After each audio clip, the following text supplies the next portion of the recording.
In this Borderlands 4 video, I want to talk about everything you need to know before you consider spending your $70 to buy Borderlands 4, which drops on September 12th. So we're a little under a week away by the time this video goes up, or maybe a week away. And based on information we have, gathered here, it's been made public in different interviews and hands-on impressions of that sort, it seems that Borderlands 3's lukewarm reception has prompted Gearbox Entertainment to return to form. Borderlands 4 is set to significantly shake up the iconic looter shooter series. New Vault Hunters, a new planet, and a new overarching nemesis provide narrative propulsion, with numerous gameplay modifications. Everything from expanded movesets to weapons customization is all trying to ensure Borderlands 4 is an upgrade on its predecessor. Let's talk about the new Vault Hunters. We got Vex the Siren and Rafa the Echo Soldier, Harlow the Gravitar, and Amon the Forknight. Harlow is a combat scientist who brings tech and gadgetry to the battlefield. Her intellectual expertise shines, as does her consistently upbeat persona. Amon is a battle-hardened survivor, and despite his gruff exterior, Amon is thoughtful and introverted, unflinching to duty, and dedicated to hunting down as many beasts as he can. Cool thing about Harlow is the Gravitator possesses telekinesis-like powers with the ability to hoist enemies into the air before slamming them into the ground. Additionally, as her telekinetic skill develops, she'll learn to capture multiple enemies at once, providing an awe-striking way to deal with crowds. And her unique arsenal is the Flux Generator and Chroma Accelerator, a pulse mine with a wide radius and a chargeable forward-blasting explosive.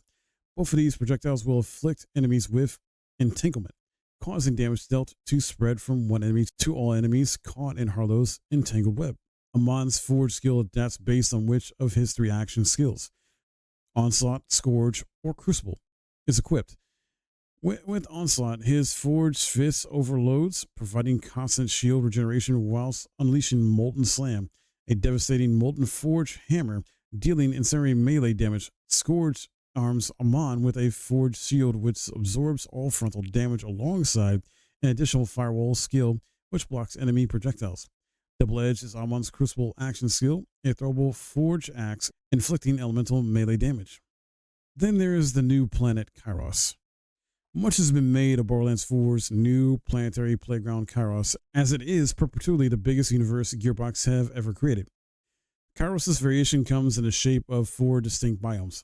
Fate Fields are the verdant pastures we've seen in gameplay previews. Carcadia Burn is an arid, sun-scorched wasteland. Deserts pockmarked by jagged mesas and deep canyons. Terminus Range hides ancient secrets, its wind-blown mountain passes and blinding snowstorms as hostile as the enemies stalking within. Dominion is a towering reminder of the Timekeeper's power. Its capital city is miasma of opulence and oppression, citizens desperate for liberation. Supporting Borderlands 4's newfound openness is significant expansion to on-foot traversal with movement encompassing double jumps, gliding, grapple hooks, and swimming. This broader moveset offers Borderlands 4 players more dynamic freedom for exploration and combat when compared to Borderlands 3. Gearbox extends 4's open world design to the microcosm as well. Individual battle arenas can be approached from multiple directions, thus gliding and grapple hooks freewheeling vertically become integral to getting the jump on enemies.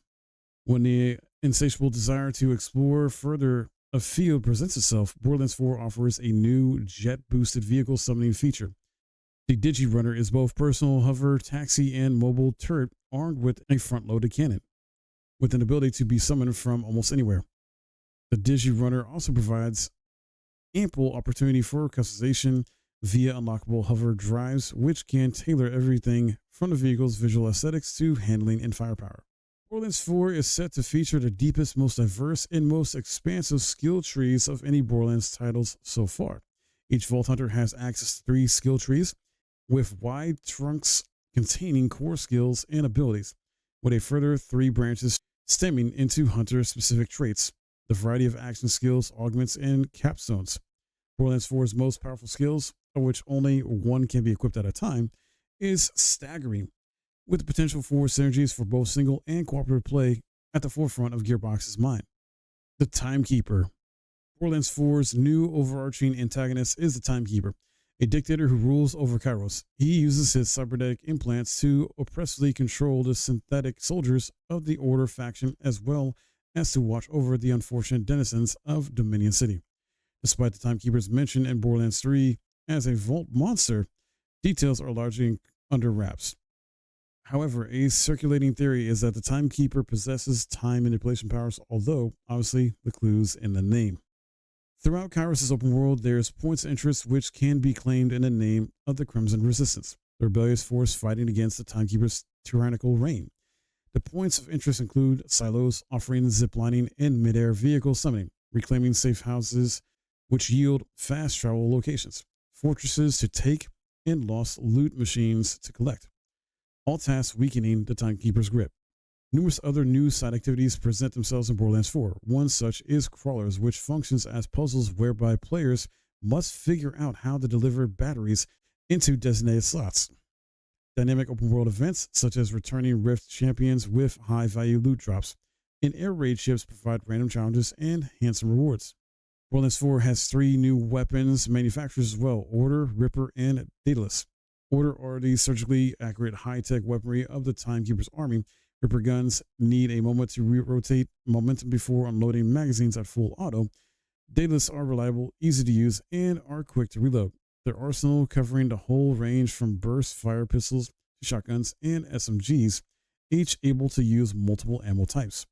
A brand new mechanic for Borderlands 4 is the licensed part system, whereby weapons spawn and can be modified with components from multiple manufacturers. So, for example, a Daedalus SMG could be outfitted with a Jacobs part, which enables bullets to ricochet. The system allows for a wide degree of variety in weapon customization and personalization, with higher rarity weapons able to equip more parts.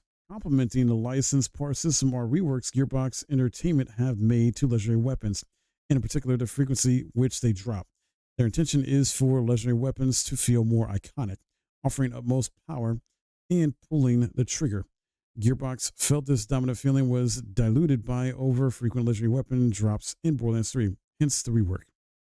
There is a new drone companion as well, Echo 4, which is in Borderlands 4, and its ability to provide guidance, but additionally, this new loyal companion is also capable of switching up a Vault Hunter's cosmetic appearance from anywhere, or tweak inventory management, such as boosting ammo carrying capacity.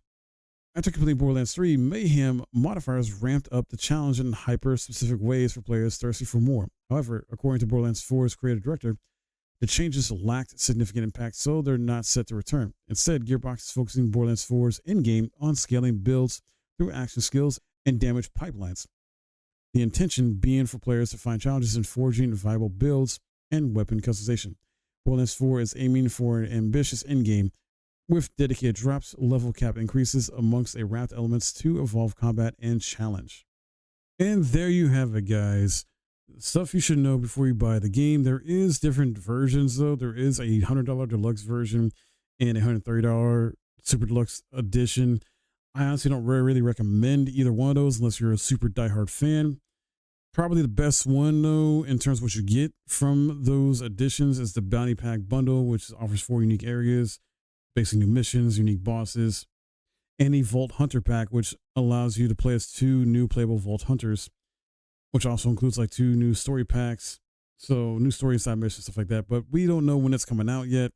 I personally would just get the standard. That's just me. I'm just going to get the standard, and I'm going to wait and see what happens with the game and when they're going to drop the DLC content that's actually valuable, like new story content, missions, and the new Vault Hunters. Plus, you know, they may go on sale. Like this will be sold separately usually, and will probably go on sale anyway and be discounted, so probably pick it up on discount.